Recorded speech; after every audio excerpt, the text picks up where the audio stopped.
Buenas noches, Miguel. ¿Cómo estás? Eh, no vamos a comenzar esta clase continuando con lo que habíamos visto la clase pasada de la capa de transporte. Entonces, la clase pasada habíamos visto, terminamos el módulo de ICMP versión ICMP, ¿no? Y habíamos comenzado a hacer a revisar lo que es la capa 4 del modelo OSI o también la capa 3 del modelo TCP/IP, ¿no? Que es la capa de transporte. Habíamos revisado algunos protocolos que son parte del modelo de la capa, ¿no? De la capa de transporte, que son el protocolo TCP y el protocolo UDP. Mencionamos algunas características de cada uno de ellos, sus ventajas y sus desventajas, sus deficiencias, ¿no? Vimos aplicaciones rápidamente de cada uno de estos dos protocolos y dónde más se utilizan, ¿no? Entonces hoy vamos a seguir hablando de la capa de transporte y sus protocolos, ¿no? Entonces nosotros ya hemos hablado de que el protocolo de control de transmisión, el protocolo TCP, se utiliza en servicios donde el servicio obviamente tiene que ser entregado de manera fidedigna. Entonces TCP es un protocolo que permite que el tráfico se entregue sí o sí al destino. Es un protocolo confiable. Este también reconoce la información eh, garantizando que lo que se está entregando está correcto, ¿no? No ha sido alterado y la información llega de buena manera, ¿no? Eh, Estos datos se pueden perder en el camino, puede haber algún tipo de fallo, y por eso que el protocolo TCP también reenvía los datos, hace reenvío de los mismos. Si es que algún segmento, al momento que viaja por el canal, se pierde, gracias al protocolo TCP se solicita que se haga una retransmisión de dicho segmento que no llegó o que falta. Y en el momento que entrega los segmentos, también obviamente aquí va mucho en juego lo que es el orden de cómo llegan los paquetes, porque los paquetes pueden llegar en desorden. Pero gracias al TCP, esos segmentos se vuelven a ordenar en el destino, entonces ya quedan de manera secuencial y bueno, se entregan de manera ordenada ese dicho tráfico. Mientras que TCP es un protocolo que tiene bajo consumo de menos carga, entonces al ser de menos carga, porque no tiene esas ventajas que podemos decir de TCP, no tiene ese grado de esfuerzo, entonces se lo conoce como un protocolo de sobrecarga baja, ¿no? Ya que no garantiza el reconocimiento o retransmisión de paquetes, entonces la carga que estos manejan son mucho menores porque no tiene que hacer tanto trajín, ¿no? Para poder retransmitir, mandar información. No se encarga ni reconocer ni tampoco hacer retransmisiones. Es un protocolo de mejor esfuerzo, ¿no? El BS4 que veíamos la clase pasada. Entonces, al no reenviar los datos perdidos, eh, al no reenviar los datos perdidos, entonces no tiene que hacer tanta demanda como es el protocolo TCP, que se encarga en sí de la transmisión de segmentos. Este protocolo de datagramas de usuario, como su nombre indica, eh, los segmentos los va a ir entregando como le van llegando, entonces tampoco hay orden secuencial de los segmentos. Si le llegan de manera desordenada, igual él no se encarga de ver eso.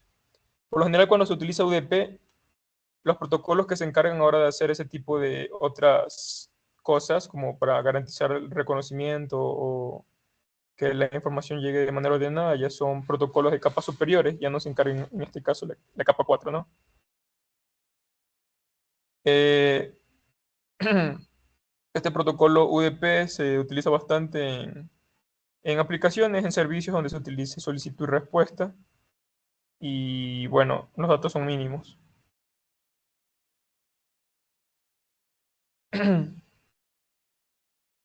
Aquí hay algunos servicios o aplicaciones que se utiliza. Yo hablaba la clase pasada que UDP se utiliza mucho en lo que es voz, videoconferencia, entre otras cosas, ¿no? Entonces, aquí tenemos un teléfono donde servicios que tengan que ver con voz o IP, telefonía IP, utiliza bastante el protocolo UDP, ya que al momento de transportar voz, entonces, se necesita un protocolo que no tenga tanta sobrecarga y sea rápido, ¿no? Ya que ese tipo de tráfico es propenso a retardos, a delays, la voz, el video y todo ese tipo de información. Hay otros protocolos que utilizan UDP, como puede ser DNS, DHCP, entre otros. Y tenemos también los protocolos de TCP, que son también protocolos de capa superior. Tenemos SMTP, que son protocolos de correo electrónico, también IMAP. SMTP, el protocolo de transferencia de mensajería simple. Y también tenemos el protocolo IMAP. También TCP se utiliza bastante en lo que son consultas a páginas web, navegación en página web. Y los protocolos por excelencia para representar páginas web es HTTP y HTTPS. Y tenemos características principales de TCP y cómo es que este trabaja, ¿no? TCP, cuando uno solicita un servicio, se va a levantar una conexión, se va a hacer una sesión. Y este protocolo, como su nombre indica, es orientado a la conexión, ya que siempre va a estar pendiente de las conexiones. Tanto las conexiones que negocie o las que establezca. Entonces, cuando una ya ha sido negociada, él está pendiente de si esa conexión va a estar siguiendo establecida o por alguna razón va a finalizar, ¿no? Esa sesión, obviamente, por lo general es entre un cliente y un servidor, ¿no? Si es un protocolo que utilice TCP, como puede ser HTTP, yo como cliente en mi casa quiero ingresar a una página web, entonces el servidor va a ser el que tenga dicha página web. Y ahí, para consultas HTTP, para ingresar a algún sitio web, se utiliza el protocolo TCP. Entonces, esta comunicación de conexión de sesión va a ser entre el dispositivo host, el dispositivo de origen y el dispositivo de destino, que podría ser un servidor, ¿no? Antes de que se envíe el tráfico, primero ellos van a levantar esa sesión de TCP. También gracias a TCP es que si es que un segmento se daña o se corrompe en el momento que viaja por el canal, o también se puede romper, perdón, perder. Entonces, los receptores van a solicitar una retransmisión. Entonces, la retransmisión lo que va a permitir es que obviamente el tráfico se pueda mandar nuevamente y que no se haya perdido el 100%. Bueno, obviamente se va a perder, pero por eso pide retransmisión. Para que se lo envíen nuevamente y ahora sí lo envíen. Entonces, este TCP lo que hace es que también asegure que cada segmento enviado por la fuente llega a su destino. El tema del orden de los segmentos es que ese segmento, ese paquete, lo va a enviar por, digamos, por un canal de comunicación y entonces, obviamente, bueno, obviamente ese segmento, digamos que este es el segmento, lo va a mandar por el canal de comunicación y bueno, lo puede segmentar en varios pedacitos y va a ir enviando uno por la red, ¿no? Entonces, por alguna razón, estos pedacitos podrían llegar en desorden. Digamos que al receptor primero le llega el pedazo 5, después llega el 9, después le llega el 1. Entonces, él los va mandando por el canal de comunicación, uno por uno.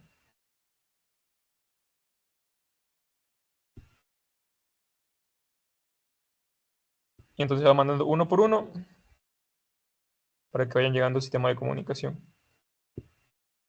Al receptor le pueden llegar en desorden, digamos que aquí primero le llega el 10, después le llega acá el 5, después acá le llega el 11, y él tendría que hacer un proceso para poder reordenar todos esos datos, ¿no? Entonces, aquí es que viene TCP a ayudar. Del lado del receptor, el protocolo TCP lo que va a hacer es eh, prácticamente ordenarlos, tenerlos en el mismo orden.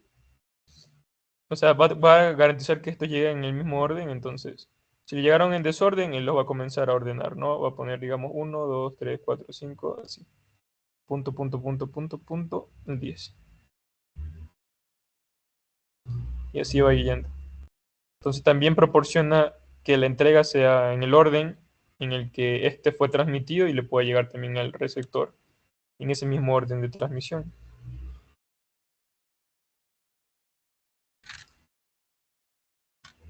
Y también algo que permite esto es admitir el control de flujo. Estos hosts, los dispositivos finales, ya saben que tienen recursos limitados, pueden tener la memoria RAM, potencia de procesamiento, entre otros. Cuando estos recursos por alguna razón se sobrecargan, entonces TCP puede conversar con las aplicaciones y le puede decir que baje lo que es la tasa de flujo de información. Por eso es un protocolo que permite manipular el control del flujo de la información. Si es que hay conexión entre dos dispositivos, entonces entre ellos tiene que utilizar el protocolo TCP, porque puede ser que el segundo televisor, el televisor PC, esté intercambiando información con otra PC, digamos PC1, y esas dos PCs, digamos que una le está mandando más datos de lo que el PC2 puede eh, analizar o puede quedarse, ¿no? Entonces, estos dispositivos pueden, si están utilizando TCP, podrían hacer un control de flujo para ponerse, digamos, en iguales condiciones, para que no se sobrecarguen estos dispositivos. Entonces, el control de flujo también es muy importante en esta parte para los dispositivos que tienen recursos, ¿no? Recursos limitados.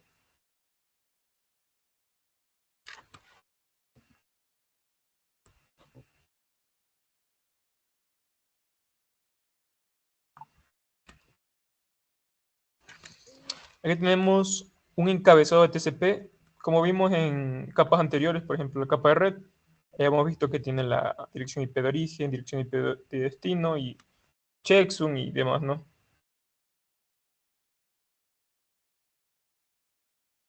En capa de transporte también tenemos sus, sus, sus campos.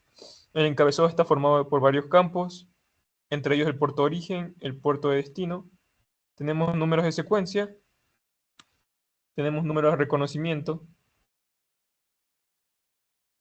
tenemos la longitud del encabezado y otros más, ¿no? Los bits de control que también son muy importantes, tenemos la ventana, suma de verificación, de comprobación, que veremos, que también le dicen checksum, la suma de comprobación, que es lo mismo, y el campo urgente.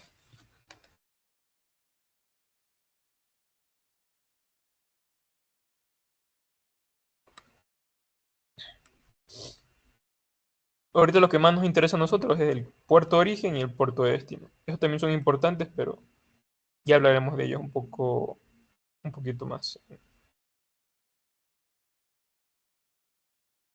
Aquí están los campos. Tenemos el puerto de origen, que como su nombre indica es un campo de 16 bits para identificar la aplicación de origen por número de puerto. Tenemos el puerto de destino, que es un campo de 16 bits para identificar la aplicación de destino por número de puerto.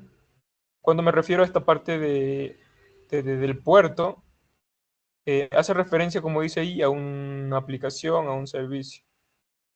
Entonces, uno por medio de un sniffer, capturando tráfico, podría analizar de dónde viene ese tráfico, o sea, a nivel de capa 4, y hacia qué servicio se dirige. Entonces, yo podría abrir mi tráfico, podría abrir el Wireshark y podría abrir un browser y podría poner, no sé, una página tal y le pondría analizar mi interfaz. Ahí podemos ver que los números de puertos digamos, de tal origen, viene de tal computador y va hacia tal destino, que sería un servicio en sí. Por ejemplo, digamos que un paquete lo está solicitando un computador para ingresar a una página web y hacia esa página web lo está apuntando hacia un servidor de HTTP. Se podría visualizar ese número de puerto que esté ligado a ese servicio de HTTP. Y bueno, ya veremos más adelante que hay un puerto asignado por lo general a cada servicio. Entonces el servicio HTTP, HTTPS y otros más tienen un número de puerto asignado por defecto. Tenemos el número de secuencia que nos va a permitir a nosotros secuenciar los paquetes, como le veíamos en la gráfica anterior, con ese dibujo. Uno obtiene lo que es el segmento y obviamente se va a segmentar.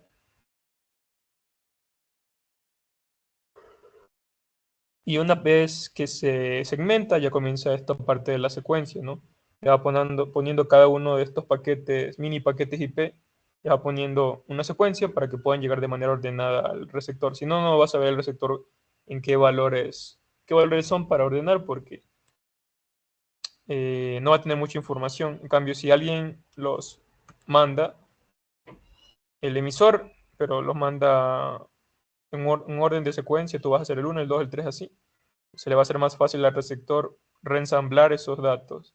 Va a a agarrar todos los datos que están en secuencia y los va a ordenar, ¿no? Tenemos el ACK, o también le dicen acuse de recibo. Es un campo de 32 bits que se utiliza para identificar que se han recibido datos y el siguiente byte esperado de la fuente. Hay otro llamado a longitud de cabecera que ahorita, bueno, no viene mucho el caso, pero es un campo de 4 bits conocido como data offset, que indica la longitud del encabezado del segmento TCP. Y otro llamado el reservado, el campo reservado, que, bueno, no está siendo utilizado, pero se lo creo y se lo dejo ahí. Los bits de control, que esto sí nos va a servir mucho, más que sea para entender la arquitectura cliente-servidor, porque aquí se utilizan mucho los bits de control. Si han escuchado el bit de control de sincronización, el bit de control de ACK y bueno, otros más. Fin. Entonces, son 6 bits de control o códigos que me dicen esto, ¿no? Me indican el propósito y la función del segmento. Tenemos la ventana deslizante o tamaño de ventana. Es un campo de 16 bits utilizado para indicar el número.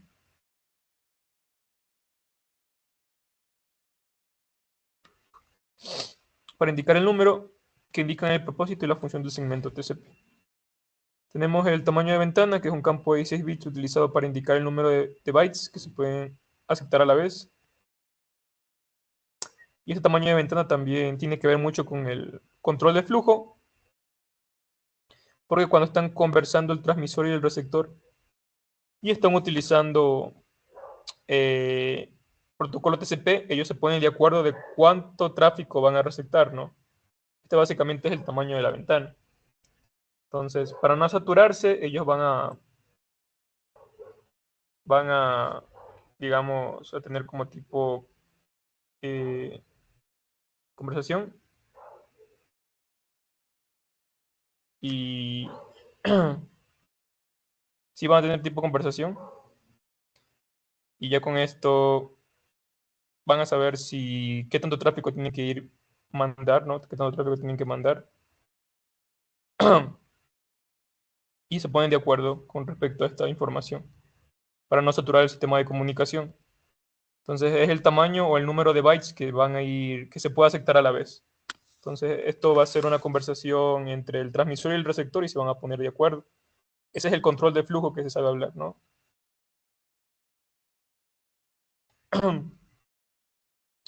Y tenemos la suma de comprobación, que es para verificar errores, o el campo 16 bits para la verificación de errores.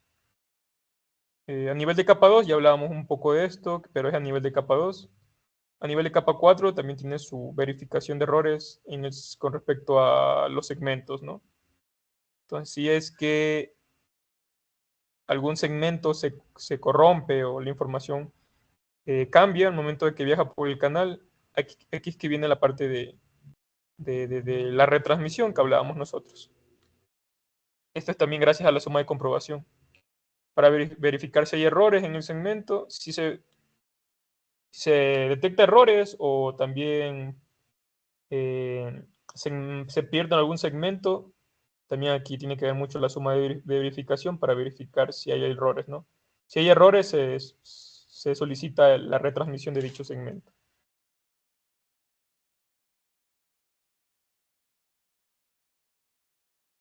Y tenemos el campo de 16 bits, el campo urgente. Este se utiliza más, digamos que es un campo que cuando se necesite pasar tráfico de manera urgente, como que se le da una, ¿cómo decirlo así? Eh, Se me fue la palabra. Bueno, se me fue la palabra, era una palabra. Ah, me olvidé. Bueno, este campo urgente lo que hace es que se le da esa urgencia de que sea transmitido en primer lugar. Entonces, digamos que, ya me acordé, digamos que tiene un dispositivo, en este caso un switch, donde se está transmitiendo varios paquetes y, digamos, se le sabe llamar colas. Entonces, en esta cola hay muchos paquetes que van a ir siendo transmitidos uno tras uno tras uno, pero gracias al campo urgente lo que hace es que va a tener eh, va a ser preferido sobre todos los otros paquetes, sobre todos los otros segmentos, y este va a ser el que, gracias a su campo urgente que está activado, va a ser el primero en ser transmitido. Entonces, digamos que está hecho una fila de paquetes que van a ser transmitidos, pero el que tiene el campo urgente va a tener preferencia sobre los otros paquetes y va a ser transmitido.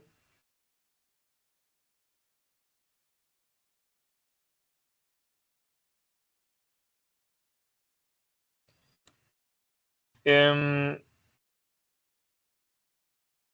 Tenemos aplicaciones, ¿no? Que utiliza TCP, que ya hablamos un poco más o menos de cuáles son estas aplicaciones.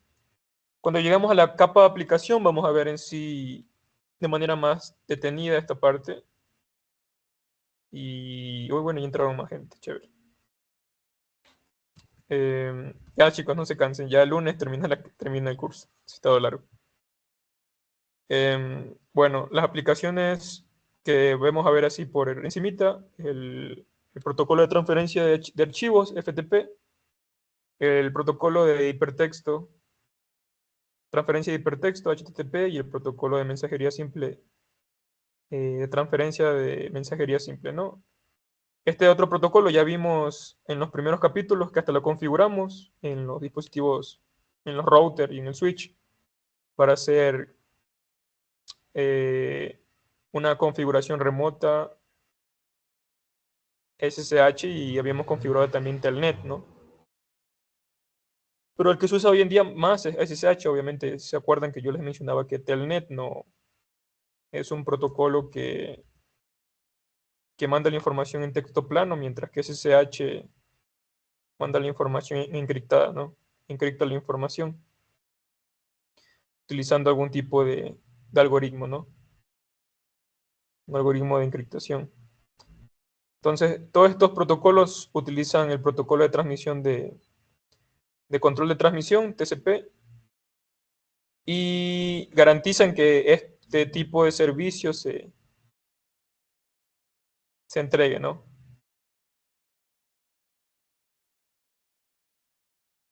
Em, Todos estos servicios utilizan lo que es la confiabilidad, el flujo de datos, y todos necesitan que los segmentos lleguen de manera ordenada. Entonces, por eso utilizan lo que son TCP.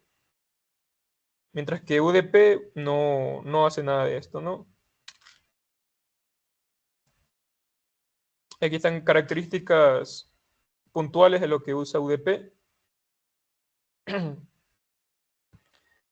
Mientras que TCP los segmentos lo transmiten y cuando llegan al receptor los reordena de manera secuencial, de manera ordenada obviamente. En UDP no existe esto, sino que una vez que llegan al receptor, como llegaron, ya sea que hayan llegado de manera desordenada, asimismo van a ser reconstruidos o reensamblados en el receptor. Mientras que en TCP estos se reordenan, ¿no? Van en orden.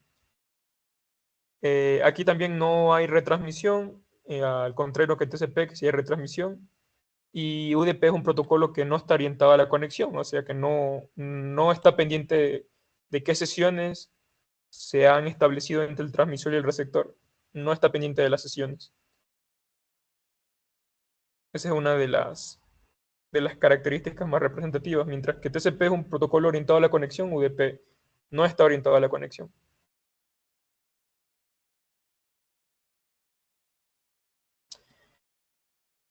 UDP hacer un protocolo de menor esfuerzo, de un protocolo best effort, perdón, y la sobrecarga es bastante baja. También tiene que ver mucho con la parte del overhead, de la cabecera, del header, y es obvio porque este tiene menos campos.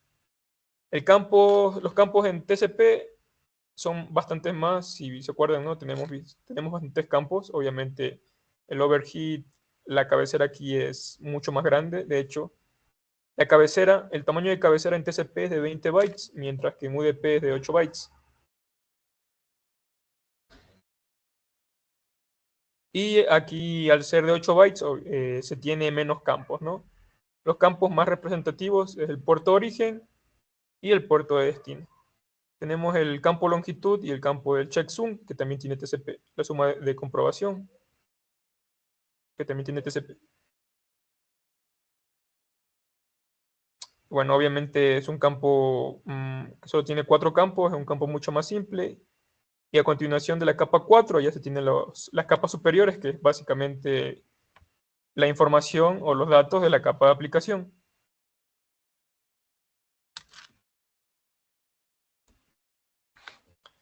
Aquí una descripción breve de cada uno de los campos. Tanto el puerto de origen y el puerto de destino tienen el mismo significado en el protocolo TCP. Puerto de origen también es un campo de 16 bits que para identificar la aplicación de origen, utilizando un número de puerto, ¿no? Un puerto. Y el puerto de destino también es un campo de 16 bits, pero ahora se utiliza para identificar el destino, la aplicación de destino, utilizando un número de puerto. El longitud, ya bueno, su nombre lo indica, se utiliza para indicar la longitud del encabezado del datagrama UDP. Y la suma de comprobación o el checksum, un campo de 16 bits utilizado para la comprobación de errores del encabezado y los datos del datagrama. Aquí también UDP tiene aplicaciones, se utiliza en varias cosas, ya les mencioné, ¿no? Se utiliza para voz, como puede ser voz o IP, se utiliza para videoconferencias, videojuegos en línea, se utiliza también para FTP, también se utiliza, pero es una variación de FTP, se conoce como TFTP, el protocolo de transferencia de archivos triviales. También se utiliza para protocolos de monitoreo de tráfico, entre otros. Este se conoce como SNMP, el protocolo de mensajería de red simple. DNS, también para hacer consultas DNS se utiliza UDP. Para utilizar DHCP o obtener un IP de manera dinámica también se utiliza UDP. Y así hay muchos más que utilizan UDP, ¿no? Pero aquí estos son los más representativos. Esto, como puede ser voz o IP o videoconferencia, estas aplicaciones sí pueden tolerar pérdida de datos. De hecho, la mayoría de nosotros obviamente lo ha experimentado alguna vez. Creo que sí habla la clase pasada, ¿no? Que hay veces cuando uno está en una videoconferencia, hay momentos donde se corta o se deja de ver el rostro de la persona o se pierde por un rato la voz, entre otras cosas, ¿no? Estos son obviamente pérdidas de datos y UDP al no tener lo que es retransmisión, obviamente ese segundo de, digamos, intermitencia se va a mostrar en lo que es el servicio, ¿no? Entonces, pero lo que es en sí, estos tienen que tener un muy bajo retardo para que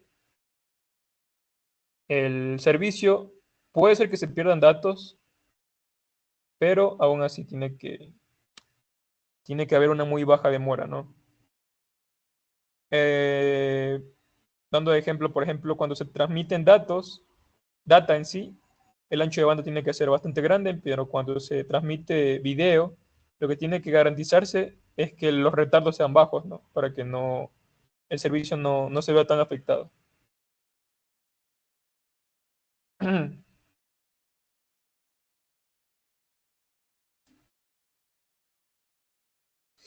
Y aquí vamos a hablar en sí lo que son los puertos. Estos números de puertos que hablábamos acá arriba en puerto de origen, puerto de destino. Los campos, ese valor en sí son números. Y aquí están. Tanto TCP y UDP utilizan lo que son denominados puertos, números de puertos. Entonces, esto se hace con la finalidad de poder identificar un servicio en sí, mientras que el servicio se identifica de manera mucho más directa a nivel de capa de aplicación, que es la siguiente capa que veremos nosotros. A nivel de capa 4 se utilizan los puertos, que es básicamente un número. Entonces, vamos a ver que cada aplicación tiene un número asociado. Y estos números de puertos se utilizan para poder administrar múltiples tareas de manera simultánea. En este caso, conversaciones, conexiones de algún servicio en sí. Como ya les mencioné, ¿no? Este número de puerto va a estar asociado a alguna aplicación, tanto en el origen como en el destino. Bueno, no siempre en el origen, más bien en el destino, hay veces. Entonces, el origen va a estar asociado más bien con el dispositivo de origen que originó dicho paquete, dicha solicitud. En este caso va a ser el host o el dispositivo de origen, ¿no? Un computador, mi teléfono, una tablet, la impresora, ¿no? Entonces, el dispositivo de origen, el host local, es el que va a generar ese puerto de origen, mientras que el puerto de destino lo va a generar a qué aplicación quiere acceder dicho origen, ¿no? Dicho computador. ¿A qué aplicación? Digamos que si quiere ingresar a una página web, ese destino, esa página web, ¿qué puerto de destino contiene, ¿no? ¿A qué servicio yo quiero ingresar por medio de dicha página? Ya vamos a ver que para ingresar a servicios de HTTP o páginas web o HTTPS, se utiliza el puerto 80 para HTTP y el puerto 443 para HTTPS. Y aquí hay un término llamado sockets que, bueno, en diferentes áreas como la programación también se refiere a otra cosa. Entonces, en el mundo de las redes, un socket básicamente es un conjunto de dos valores. Eh, esto tiene que ver mucho con lo que son los puertos. Estos, eh, este segmento, este socket, este par de socket, es como la combinación entre una dirección IP y un número de puerto. Entonces, saben viajar en pares, ¿no? Por eso son pares de sockets. Entonces, viaja entre el puerto de origen y una IP de origen, por decirlo así. Y el puerto de destino y, y una dirección IP de destino. Entonces son los sockets. Es ese par de dirección IP y puerto. Dirección IP y puerto, ya sea que sea la dirección IP de origen y el puerto de origen, o la dirección IP de destino y el puerto de destino.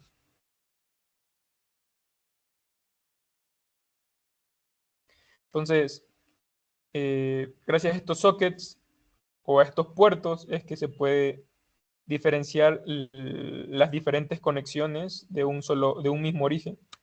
Entonces, digamos que el mismo computador que tiene este IP, 192.168.1.1, está ingresando a un servicio de página web, ¿no?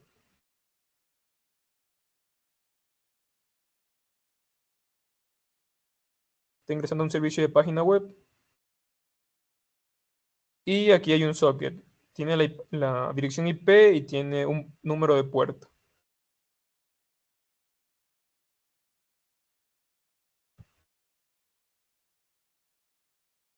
Entonces, este mismo dispositivo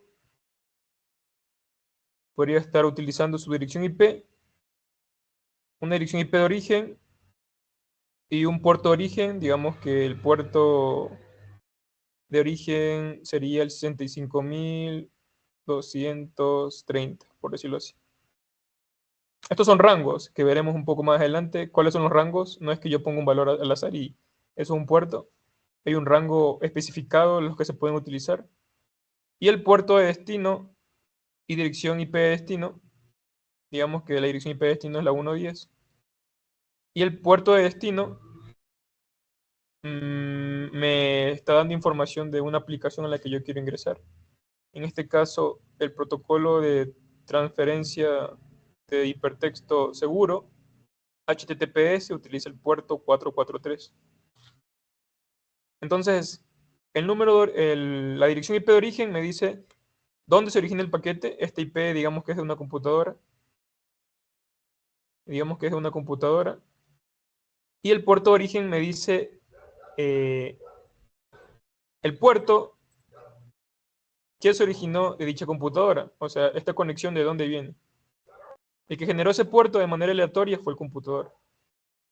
Y ese mismo computador genera una dirección IP de destino, o sea, hacia dónde quiere ingresar o con quién quiere comunicarse. En este caso, digamos que este es la IP del servidor, la 192.168.1.10.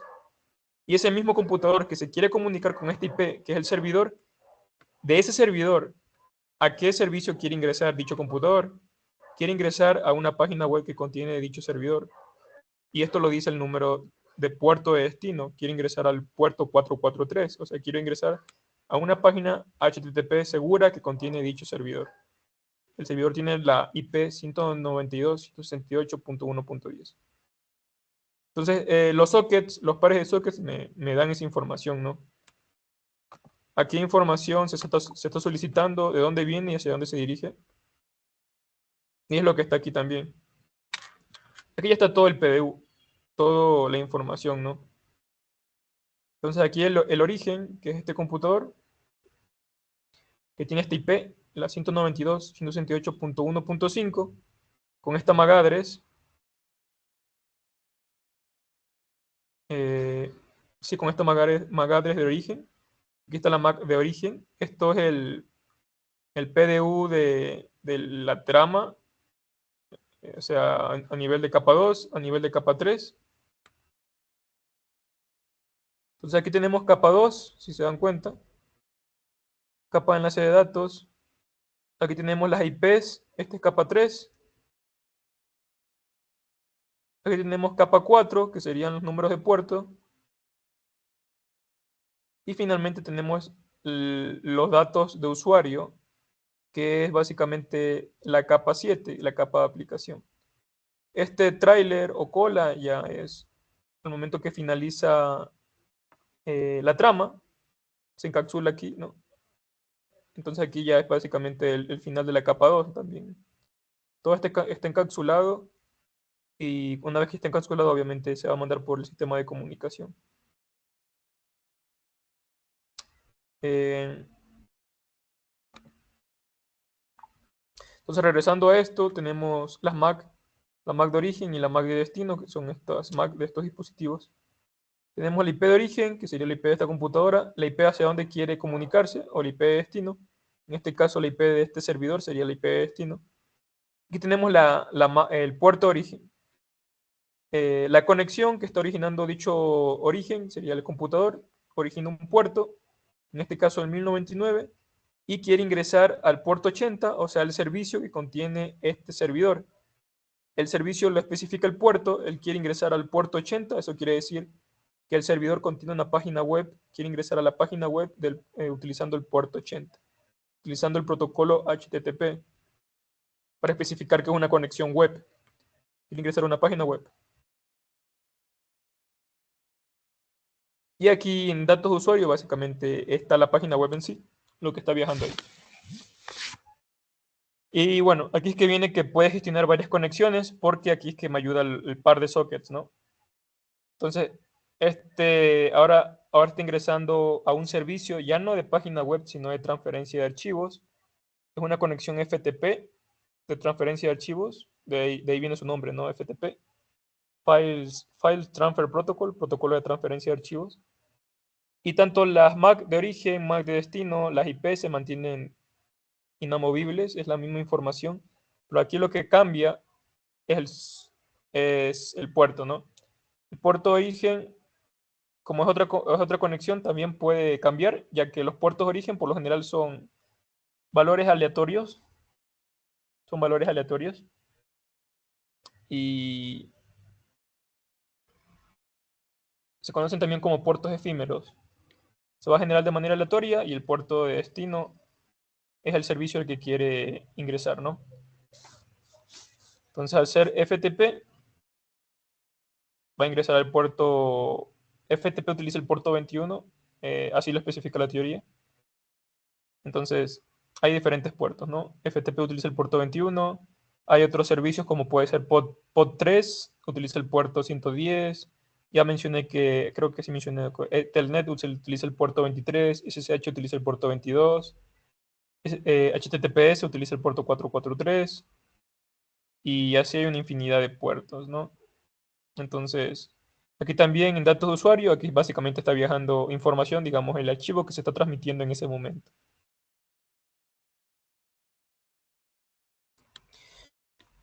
Aquí están los rangos de puertos, y tienen nombres. Esta información por lo general se encuentra en inglés, pero aquí está en español, ¿no? Hay tres rangos bien diferenciados de puertos. Por ejemplo, están los puertos bien conocidos, o también se le conocen como los well-known ports, los puertos bien conocidos. Y estos puertos, lo que me indican es los servicios en sí, ¿no? Están bien diferenciados aquí los servicios porque van del rango de 0 a 1023. Todo puerto que esté dentro de este rango es porque es un servicio en sí. Por eso puertos como puede ser el 443, que es para HTTPS, el puerto 80, el puerto... mm, se me fue. Bueno, hay muchísimos más. El puerto 22, el puerto 25, SMTP, el puerto 110. Bueno, todos son puertos que están dentro de este rango. Y todos esos puertos son algún servicio en sí. Son reservados para algún servicio común, ¿no? Un servicio popular y bueno, que se utilice en alguna aplicación, ya sea para navegar de manera, utilizando navegadores webs o correo electrónico, o también para acceso remoto, como puede ser el puerto 23, que es el puerto de Telnet, o el puerto 22, que es para SSH, ¿no? Que son para conexiones remotas, acceso remoto para el cliente.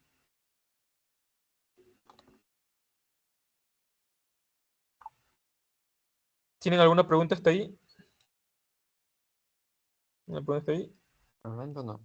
Por el momento no, ya. Listo.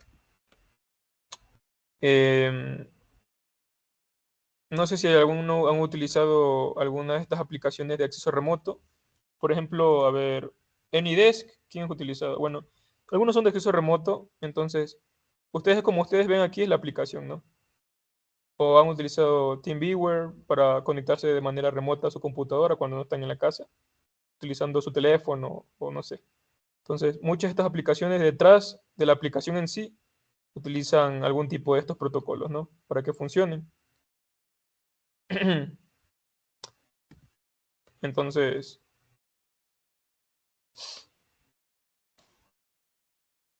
hay otro más, no me acuerdo el nombre. A ver. mm, este se llama gráficos.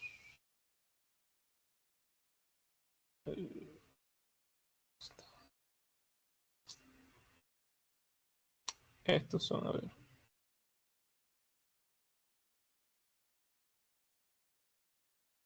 SecureCRT, Remina también utiliza. Bueno, estos también utilizan algún tipo de, para conexiones remotas, algún cliente utilizan un protocolo como puede ser SSH, BNC y bueno, también son protocolos de acceso remoto, ¿no?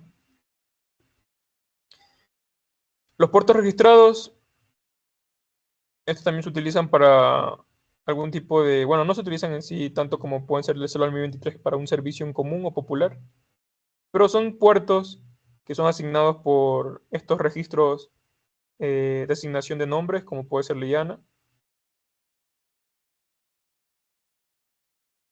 Eh, y bueno, hay algunos digamos que han sido asignados a alguna empresa para algún proceso en sí, ¿no?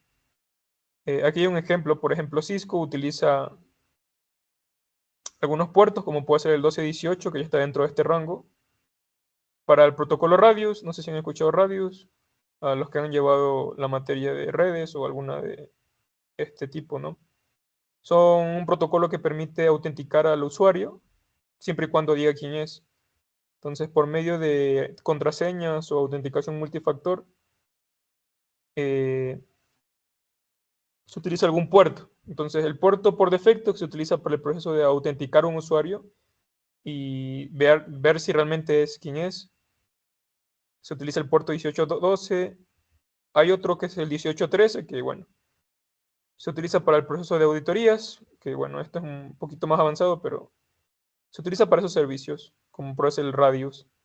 Radius, TACATS, que utiliza Cisco en sí. Y bueno, son, digamos, aplicaciones que tienen sus puertos en este rango, puertos registrados.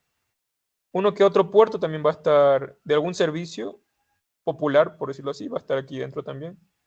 Como en este caso cae el caso de autenticación. Esto de, esto viene de algo llamado los protocolos AAA. Estos protocolos AAA, sus siglas lo dicen, ¿no? El primero es autenticación, authentication. La segunda viene de autorización, authorization. Y la tercera viene de registro, o lo saben decir, account, account coding, coding.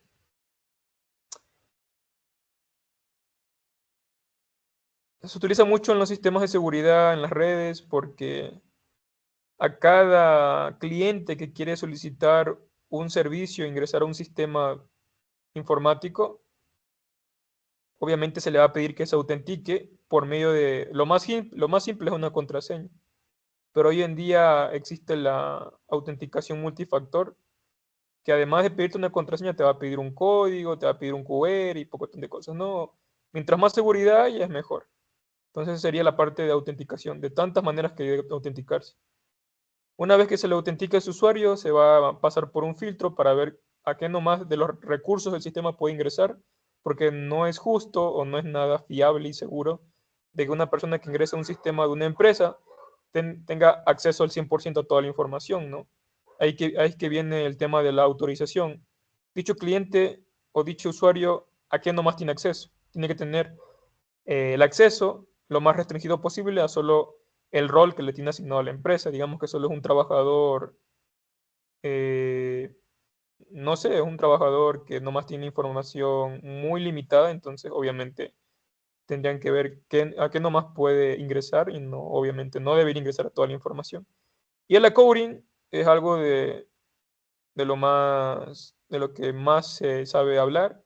El coding es básicamente el registro.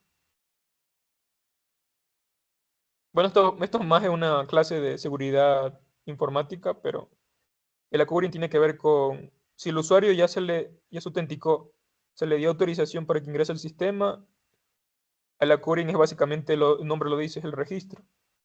Se va a mostrar a qué hora ingresó al sistema, a qué hora salió, qué nomás estuvo haciendo, a qué recursos ingresó y bueno. Es como que se genera un informe tipo de auditoría ahí. Entonces, para hacer un cuento no muy largo, Radius es un protocolo que permite hacer AAA, o sea, permite hacer este tipo de cosas.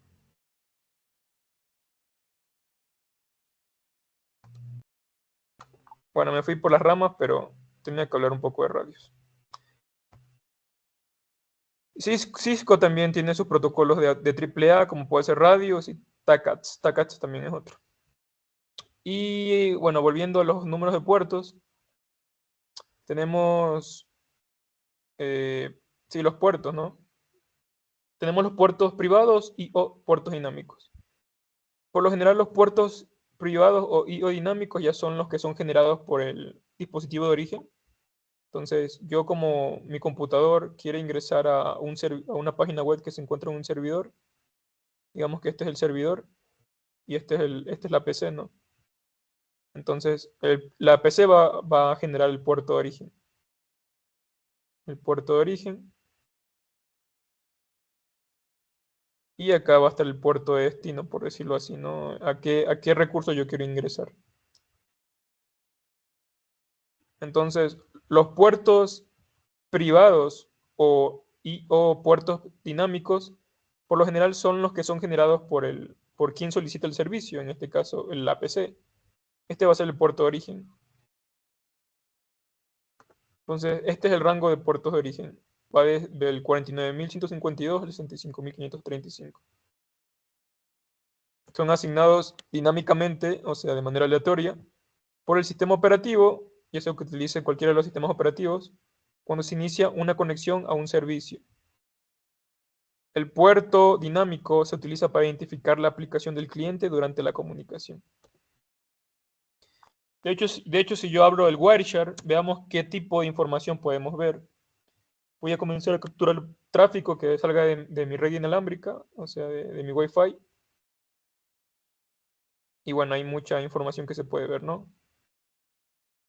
Entonces, no sé, voy a tomar este al azar y van a poder ver que aquí se ve los campos, ¿no? Aquí tenemos el frame, que es la capa 2, IP, que es la capa 3. Si ven aquí ya está, mira, esto utiliza UDP, ¿no? User Datagram Protocol. Aquí estamos en capa 4. Y aquí puedo ver el source port, o sea, el puerto de origen, y el destination port, el puerto de destino. Y si se dan cuenta, el puerto de origen es el 53.119. Voy a ver dónde cae. Y justo está dentro de este rango.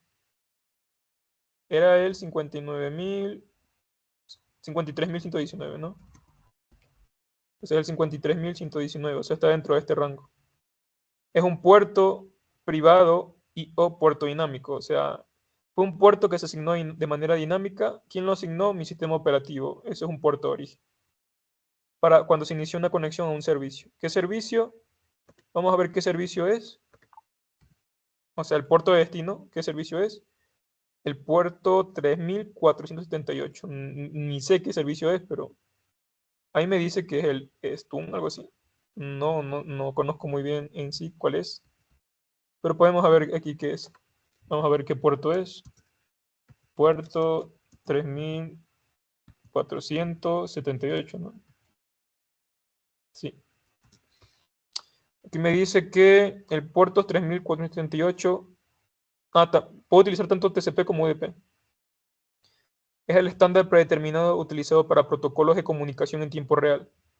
Entonces, esto obviamente es porque yo posiblemente estoy usando Teams ahorita, ¿no? Obviamente estoy usando Teams. Entonces, debe ser un protocolo que se utiliza con ese tipo de cosas, ¿no? Estoy utilizando aquí algún tipo de comunicación en tiempo real, videoconferencia. Utiliza STUN, es un unidades transversales de sesiones para NAT, Transversal Unit Relay and NAT Run. Es fundamental para videollamadas, ¿no? Entonces, se utiliza en videollamadas, llamadas de voz por IP y web RTC, permitiendo que el tráfico atraviese firewalls y NAT, siendo común en aplicaciones como Skype, Teams, como estamos viendo ahorita, y servidores de mensajería. Entonces ahorita podemos ver ahí información, ¿no? No está de más saber qué tipo de tráfico es el que está viajando ahorita en mi red. Y así podrían ver más, ¿no? Y también tenemos, aquí ahorita tenemos TCP. Tenemos capa 2, capa 3, capa 4 y la capa de aplicación que veremos en la siguiente clase. Esta es la última capa, ¿no? Capa 7. Acá también podemos ver cómo se van encapsulando los campos. Aquí está capa 2, capa 3, pero que en este caso es IPv6. Capa 4 utiliza TCP y finalmente la capa 7, ¿no?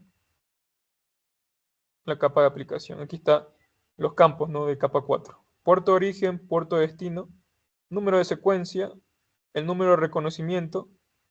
Aquí tenemos los códigos de control, o también se le dicen flags, banderas.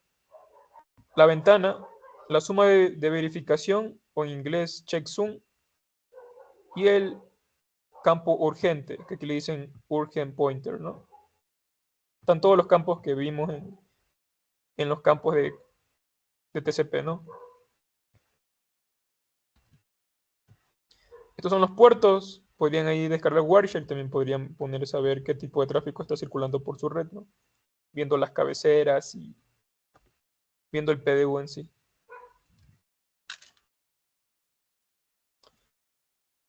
Aquí nuevamente se ven puertos, en este caso son puertos de los well-known ports o los puertos bien conocidos por aplicación.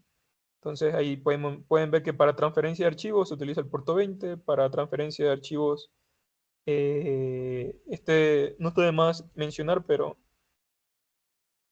tanto el puerto 20 y 21 se utiliza para el mismo protocolo, el puerto se utiliza para FTP, ¿no?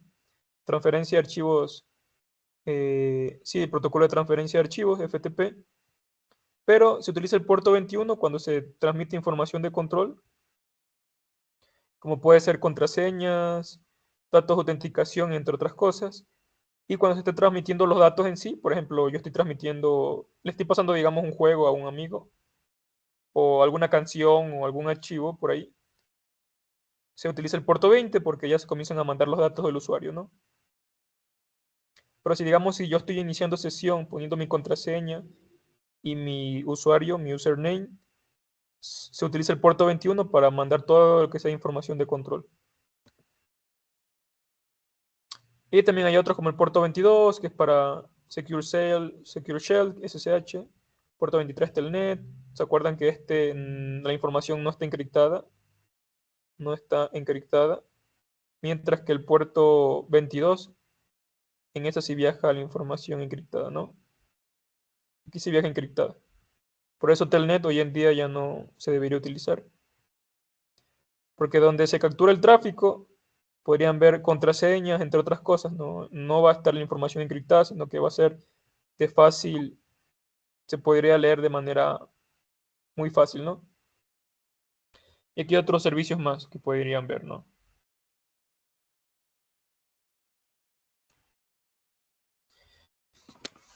Hay un comando que se llama netstat que se utiliza mucho en computadores que tengan que ver con sistemas operativos Microsoft, Windows. Esto lo que te permite es poder ver las conexiones, los sockets en sí.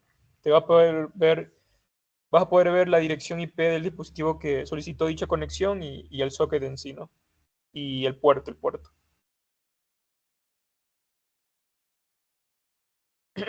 Entonces, de hecho aquí me da un poco de información de cómo podría utilizar el comando netstat para poder ver si hay alguna conexión sospechosa.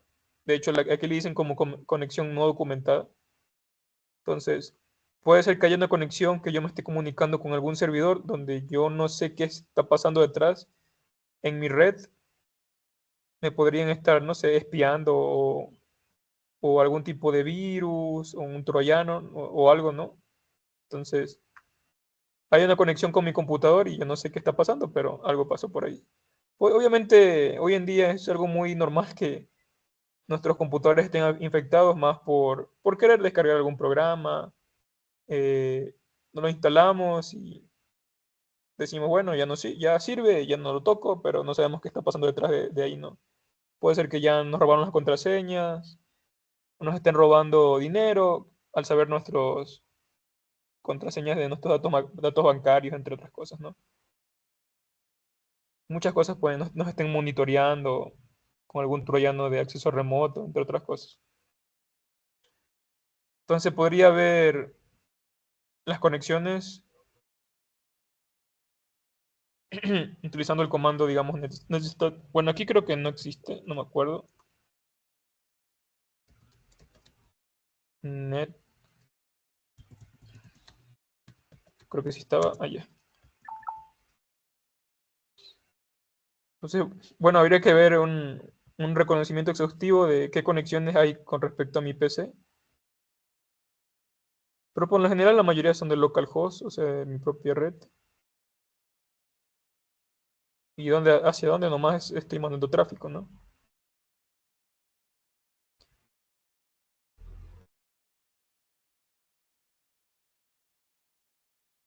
Muchos son puertos efímeros, tienen un rango bastante grande. Son direcciones de puerto de origen. Dirección remota, dice aquí. Dirección de origen.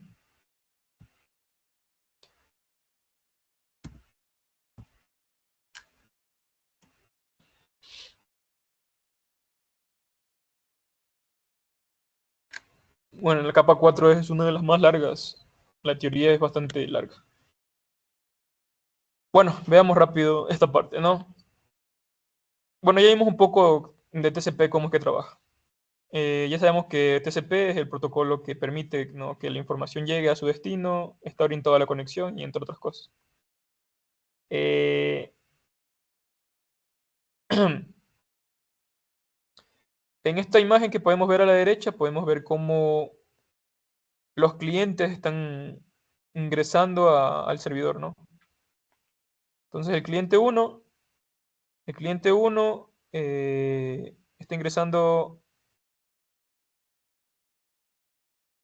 ingresando a HTTP, o sea, a una página web. En este caso el puerto 80 es lo que está acá abajo. Es una solicitud HTTP, está ingresando a una página web que contiene este servidor. Y el cliente 2 quiere mandar algún tipo de correo electrónico. Entonces está utilizando el puerto 25. Entonces, los dos computadores están intentando ingresar a un servicio que contenga este servidor, dicho servidor, utilizando algún puerto, ¿no? Entonces, el primero solicita HTTP. Entonces, el puerto de origen obviamente es un puerto efímero, un puerto dinámico, que es el 49.152, y el puerto de destino es la página web, ¿no? Entonces, esta sería la solicitud para ingresar a dicha página web, HTTP. El servidor contesta con una respuesta que aquí está, esta es la respuesta HTTP, donde al ser él el que origina dicho paquete, ahora el puerto de origen sería él mismo prácticamente, el puerto 80, o sea, de qué servicio, de dónde se está originando el servicio. En este caso sería el puerto 80, o sea, HTTP. Y el puerto de destino sería la conexión de quien inició la conexión o la solicitud de dicho servicio. Ese puerto de destino sería el 49.152, que es básicamente el puerto de origen de quien comenzó la comunicación. O sea, en este caso el computador. Esta fue la conexión inicial, el puerto de origen inicial. Ahora de regreso es como, lo único que pasa aquí es que se intercambian los puestos, ¿no? El puerto de origen termina siendo el puerto de destino y el puerto de destino se termina siendo el puerto de origen, que es lo que está acá, ¿no?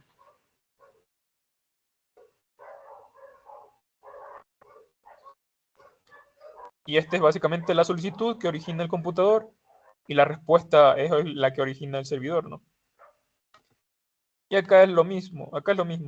El cliente 2 ahora solicita un protocolo de correo electrónico. El puerto de origen es este 51.152 y el puerto de destino es el puerto que tiene que hacer referencia a ese servicio de correo electrónico.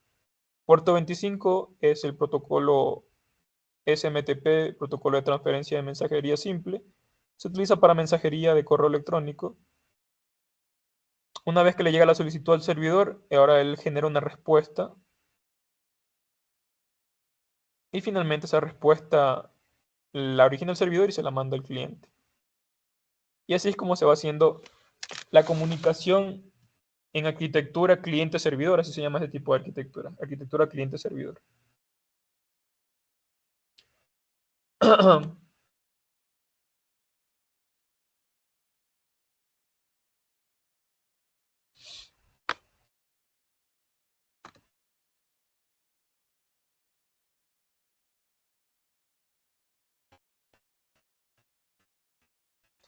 Las conexiones se establecen utilizando unos pasos que se conocen como eh, three-way handshake o saludo de 3 vías, también se le sabe decir en español. Three-way handshake. Y como su nombre lo indica, es básicamente un saludo. Shake. Esto se hace para poder solicitar un servicio. Antes que el servicio y comience a intercambiarse tráfico entre el cliente y el servidor de quien contenga dicho servicio, primero se tiene que hacer esta acción, el three-way handshake, para que el cliente pueda acceder al recurso que contenga el servidor. Entonces, primero el cliente lo que hace, eh, solicita el servicio mandando un archivo que se llama, que digo, mandando un paquete, una bandera. ¿Se acuerdan que cuando abrimos el Wireshark, a nivel de capa 4 había un campo llamado flags? Flags en español es banderas. O también lo podemos encontrar como bits de control. Bits de control también saben aparecer así.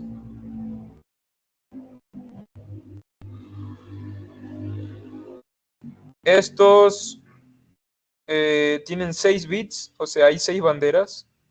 Entre ellos, la primera que siempre se manda al principio cuando el cliente quiere solicitar un servicio, se conoce como SYN. Su nombre completo es sincronización, pero se conoce como SYN, ¿no? Sincronización. Esto lo manda al origen y lo manda hacia el servidor. El servidor, una vez que le llegue, este es el servidor, digamos que este es el servidor. El A es el origen, o sea, el cliente. Una vez que le llega el paquete de sincronización al servidor, él envía también una sincronización, pero no solo envía una sincronización, sino que envía una comprobación, envía un ACK. Y aquí es que recordemos que cuando hablábamos de TCP, el protocolo de control de transmisión, era muy importante que cada vez que envía un mensaje se envía eh, se me fue la palabra, se envía una comprobación, sí, una comprobación. La comprobación me indica que realmente el paquete que yo envié sí llegó, ¿no? Una comprobación. Entonces, si yo envío, digamos, un hola, yo espero que me digan, hola, ¿cómo estás? ¿No? Es como un saludo para decirme que realmente el mensaje sí llegó y llegó de manera correcta. Entonces, el cliente manda un SYN, el servidor manda un SYN también, pero para decirle al cliente que realmente sí me llegó su SYN también, que me llegó de manera correcta, le mando un ACK, que el ACK es básicamente la comprobación. Solo que aquí está en inglés. Acknowledgement significa el S, ¿no? Mm, sí, el acknowledgement. Aquí está prácticamente abreviado, ACK, le saben decir. Una vez que le llegue la sincronización, básicamente estos ya están, digamos, a punto de levantar la conexión entre cliente y servidor. Ya le llegó aquí el SYN y el ACK. Y cuando ya le llegó el SYN en el ACK, él como ya sabe que le llegó el SYN en el ACK, ahorita le acaba de llegar un SYN, él nuevamente tiene que mandar una comprobación, o sea, también manda un ACK. Entonces este manda también un ACK y ya. Entonces, primero este manda el SYN, este manda el SYN con el ACK, y como este ya le llegó el SYN del otro servidor, también mando un ACK. Ese saludo de 3 vías es lo que hace que se levante la conexión entre el servidor y entre el cliente que fue el que solicitó el servicio. Y ya con eso ya se reconoce la sesión de comunicación entre el servidor y el cliente o cliente-servidor.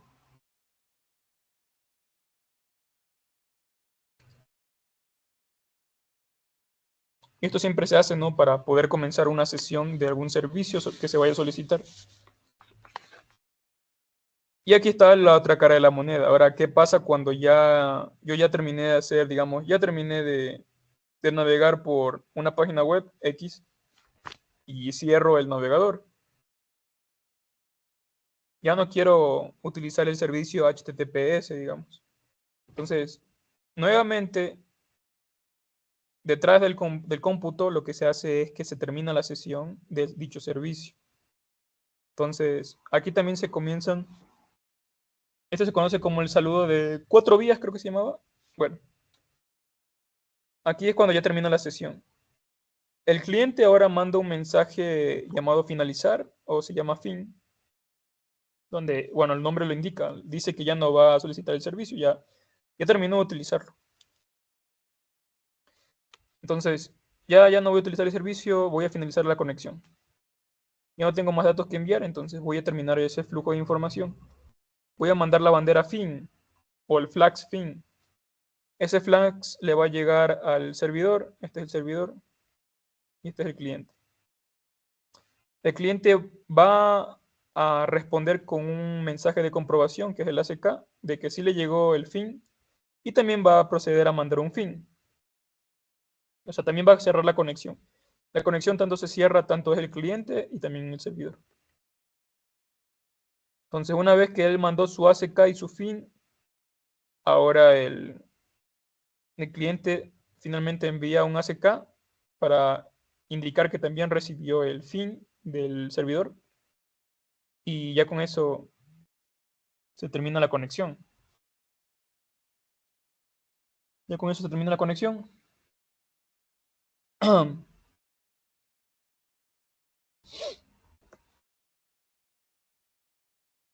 Y ahí con eso ya termina la conexión con el servidor.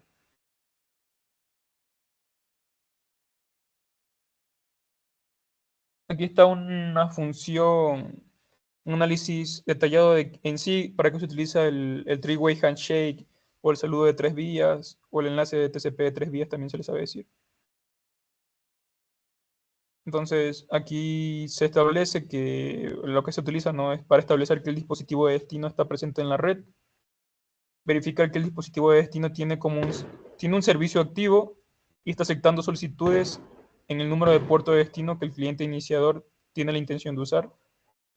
Y también se utiliza para informar al dispositivo de destino que el cliente de origen tiene la intención de establecer una sesión de comunicación en ese número de puerto, o sea, en el número de puerto del servicio que se está solicitando. Ya sabemos que una vez finalizada la sesión, se va a cerrar la sesión, y una vez cerrada la sesión, se termina la conexión, ¿no?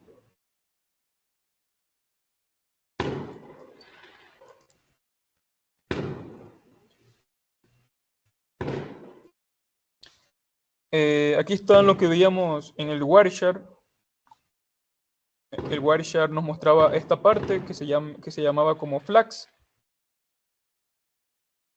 o banderas,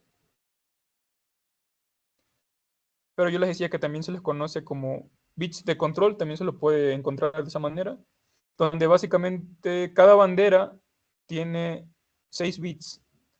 Cada bit es una bandera en sí. Entonces, aquí están las banderas.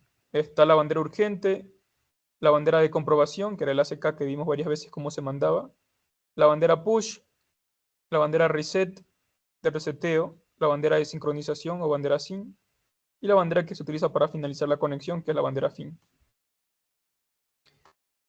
A nivel de capa 4, cada una de estas banderas sirve para poder dar a sabiendas de qué es lo que se está solicitando en el momento de una conexión. El campo urgente, creo que ya hablamos del campo urgente, creo. Es el que se utiliza para identificar cuando un segmento va a tener prioridad sobre otro segmento para que sea transmitido de manera urgente. El ACK ya sabemos que es la bandera de cruce de recibo o la comprobación, utilizada en el establecimiento de la conexión y la terminación de la sesión. Tenemos el push, reset restablece la conexión cuando se produce un error o se agota el tiempo de espera. El SYN sincroniza los números de secuencia utilizados en el establecimiento de la conexión. Y el fin no me indica que no hay más datos para transmitir y se va a utilizar para terminar una conexión, una sesión.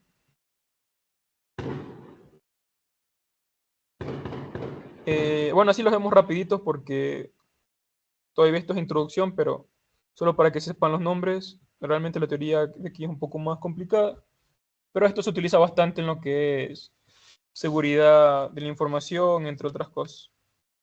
Las banderas, de hecho hay ataques que utilizan bastante este tipo de cosas, ¿no? Las banderas, los flags, sirven de mucho este tipo de banderas.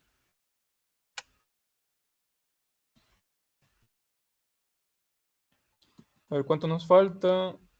Ya creo que no alcancé a terminar. Uy, no alcanzamos. Ah, no, ya casi. Nos falta 1, 2, 3, 4, 5, 6, casi unas 10. Creo que ya el lunes ya alcanzamos a terminarla. Sigamos nomás. Hablamos un poco del control de flujo, la confiabilidad. Y bueno, obviamente estas son características intrínsecas de TCP, ya que UDP no garantiza el control de flujo ni tampoco la confiabilidad de los datos, ¿no? TCP ya hablábamos que ayuda a mantener el flujo de paquetes. De hecho, uno de los campos que usa esto es el campo de ventana, haciendo que los dispositivos no vayan a sobrecargarse con tanto tráfico y bueno, garantizando que los recursos que ellos tienen sean aprovechados de mejor manera.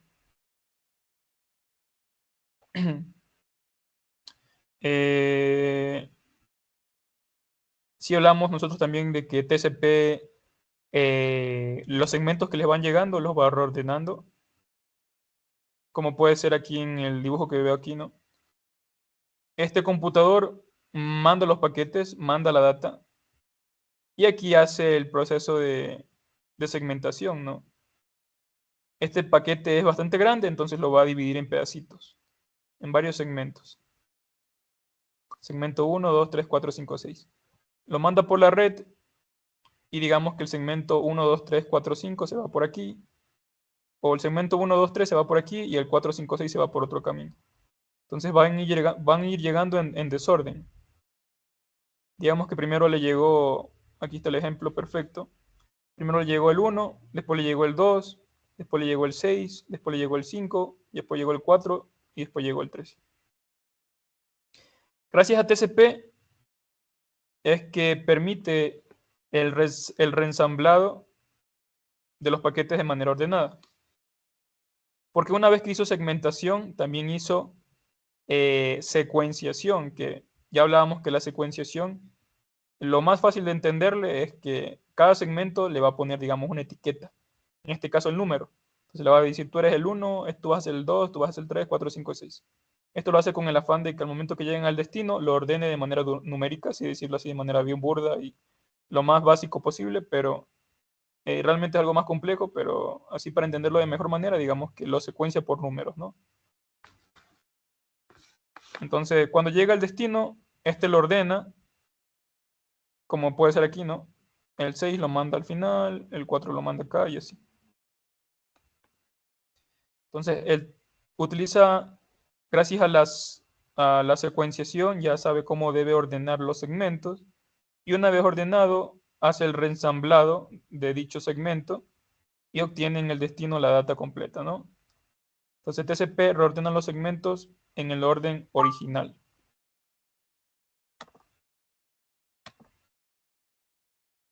Esa es la entrega garantizada y el orden que tiene que ver con la confiabilidad. Por eso TCP es un protocolo confiable.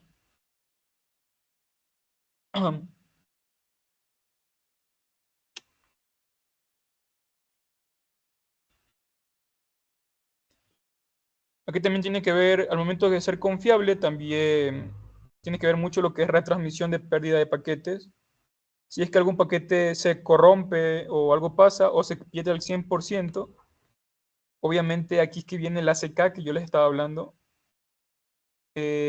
No importa que también esté hecha la red o qué tanto, qué tanto ancho de banda tenga, entre otras cosas, ¿no? Siempre va a haber un error, se van a producir errores, pérdida de datos, entonces es muy importante la retransmisión siempre y cuando se utilicen algún servicio que utilice TCP. Entonces, si se pierde por alguna razón algún segmento, gracias a la retransmisión, ese paquete va a ser nuevamente eh, enviado, ¿no? Entonces aquí hay un ejemplo donde la PCA y PCB se están mandando paquetes.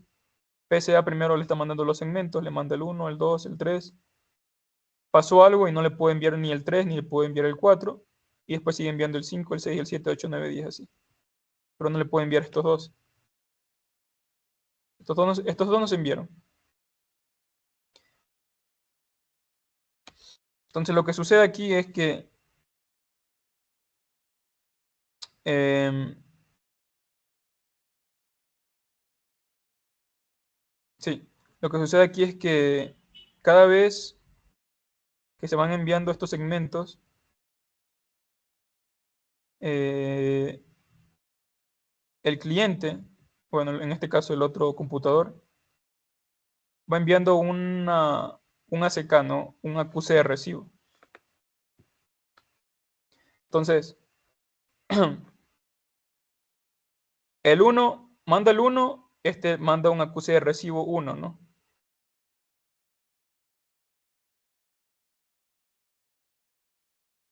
Y así manda el 2, este manda un acuse de recibo 2. En cambio, en este caso, este manda el 3 y bueno, al final no va a no recibir un acuse de recibo porque al final nunca le llegó el paquete, ¿no? Entonces, este sabe que tiene que retransmitir dicho segmento. Y así. Entonces, este mecanismo de acuse de recibo sirve para eso en sí. Si es que no le llegó el acuse de recibo por alguna razón, es porque el segmento realmente no fue enviado. Y aquí es que viene el tema de retransmisión. Si no fue enviado o por alguna razón se perdió, entonces obviamente lo va a reenviar otra vez. Y por eso acá lo han reenviado otra vez. Manda el 3 y manda el 4. Y una vez que manda el 3 y el 4, obviamente va a comenzar a mandar los que ya fueron enviados. Y bueno, el sistema detecta que estos ya fueron enviados y los detecta como segmentos duplicados. Bueno, aquí no hay mucho problema porque ya sabe que son duplicados y no les toma mucho en cuenta. Pero los que realmente quería que se envíen de nuevo fueron los que se perdieron, que fue el 3 y el 4. Y nuevamente va a comenzar a mandar lo otro, ¿no? El 11, el 12, bueno, lo que se solicite. Pero este es el mecanismo de retransmisión si es que algún momento se perdió un paquete, un segmento y no llegó a su destino.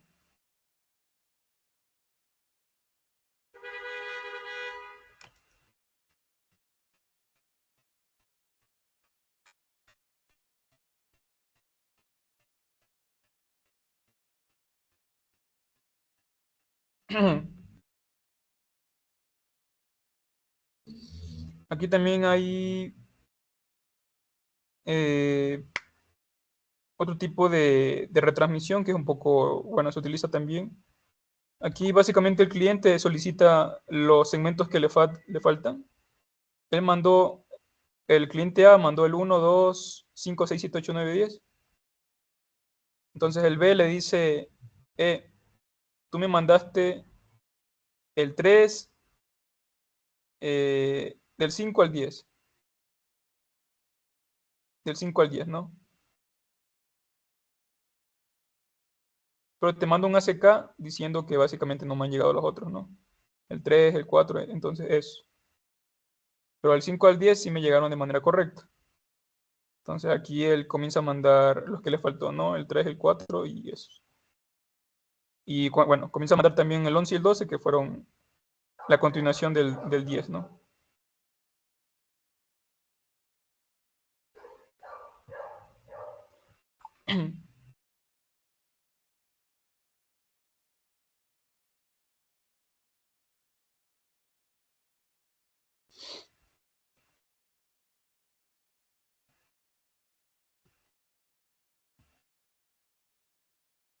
Bueno, para finalizar, vamos a hablar un poco del control de flujo de TCP. El control de flujo, o también llamado este campo que se utiliza bastante para controlar el flujo de información, que es la ventana, el tamaño de ventana. Eh, Mecanismos que se utilizan bastante para el control de flujo. Este control de flujo habla de la cantidad de información o de datos que se van a transmitir al destino o que el destino puede recibir, ¿no? Y como puede recibirlos, obviamente va a poder procesarlos. ¿Cuánta información él puede procesar sin que nosotros lo vayamos a congestionar, ¿no? Entonces, esta es una comunicación bidireccional entre el punto A y el punto B, donde ellos van a quedar de acuerdo de cuánta información yo te voy a transmitir para que tú me respondas de manera óptima y no te vayas a colapsar, ¿no? Este control de flujo es el que va a ayudar a mantener esa transmisión fiable, ajustando la tasa de información, la tasa de flujo de datos entre el punto A, que es el punto de origen, y el punto B, que es el punto de destino, para que la sesión se lleve de manera correcta. Entonces, eso se conoce también como el tamaño máximo de segmento. En inglés lo conocen como el MSS, el Maximum Segment Size, pero aquí lo ponen como TMS. Y lo que sucede aquí es que el computador B, en el computador A y B, primero se va a hacer el protocolo, la sesión de Three-Way Handshake, ese enlace de 3 vías, donde también se gestiona este tipo de cosas, ¿no? Entonces, este básicamente le envía una cantidad en bytes, que en este caso es el tamaño de ventana de 10.000, y una vez hecho eso, él le va a mandar un número de secuencia con un valor en sí, que es el 1460. Y aquí va a haber un incremento del valor que le envió, ¿no? Que es 1460. Una vez que le envíe ese número de secuencia, este va a indicar que le llegó dicho segmento y va a mandar un acuse de recibo. Y este le va a llegar el dicho acuse de recibo, ¿no? Y esto es como que se van sumando los valores. Entonces, a este le llegó el 1460 y este le manda el tamaño de ventana también que el otro le mandó al principio, ¿no? Que era el 10.000. Y se va como sumando, ¿no? Entonces, el 10.000 que se mandó antes se le suma a ese rango que le mandó anteriormente, como que se van sumando, como una sumatoria. Y así esto va como aumentando hasta que llega a un valor tope. Entonces le va a decir que recibe un valor de 14.380, que sería el tamaño de ventana inicial, más la suma del número de secuencia que mandó el anterior, ¿no? Entonces ese valor al final es el que ellos negocian para que no, lo que va a enviar, ¿no? 14.380 valores en bytes, ¿no?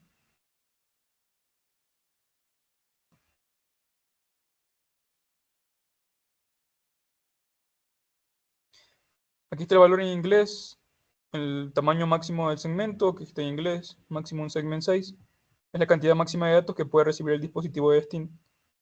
Entonces, por defecto, el valor que enviaban ellos era de 4.660 cuando se usa IPv4, y estos dispositivos van a ir determinando el valor, ¿no? Sumando ya sea los diferentes encabezados como puede ser IP, TCP y, y también la parte de Ethernet, ¿no? Es la parte que está aquí. Este sería el valor en sí. Que están la cabecera, ¿no? IPv4 tiene una cabecera de 20 bytes, TCP de 20 bytes. Y la carga, que serían los datos, 1460. De aquí sale el 1500, ¿no?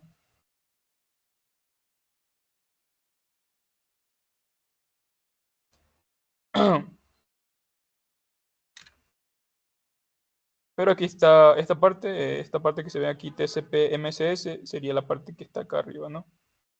Pero en sí todo el MTU, que es la unidad máxima de transferencia, sería la suma de estas cabeceras, de todo el paquete en sí, ¿no? De cada una de cada uno de estos PDUs.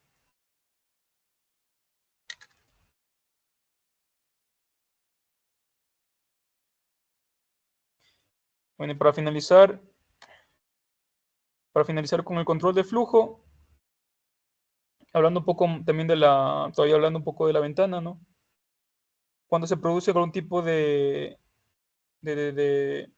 congestión en el dispositivo de destino, el dispositivo de destino va a comenzar a descartar paquetes, no va a comenzar a aceptarlos por si acaso. Entonces aquí el computador B ya comienza a dejar de mandar ACKs o confirmaciones. Y aquí lo puede decir el computador A. Dice, yo no recibo la confirmación que espero de la PCB. Entonces va a comenzar a reducir la cantidad de bytes que envía antes de una confirmación. Entonces el dispositivo B puede estar, su pila, su cola ya podría estar congestionada de tanto tráfico, entonces comienza a dejar de mandar ACKs por cada segmento que se le está enviando, ¿no? Y aquí él manda un segmento, pero nunca le llegó un ACK.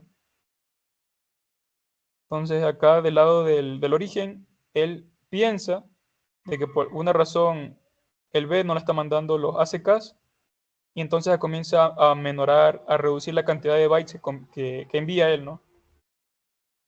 En este caso, obviamente lo hace pensando de que este computador está colapsando, no se congestione, ¿no? De tanto tráfico. Entonces lo hace con el fin de controlar la congestión. Son mecanismos utilizando temporizadores y bueno, algoritmos que manejen la congestión.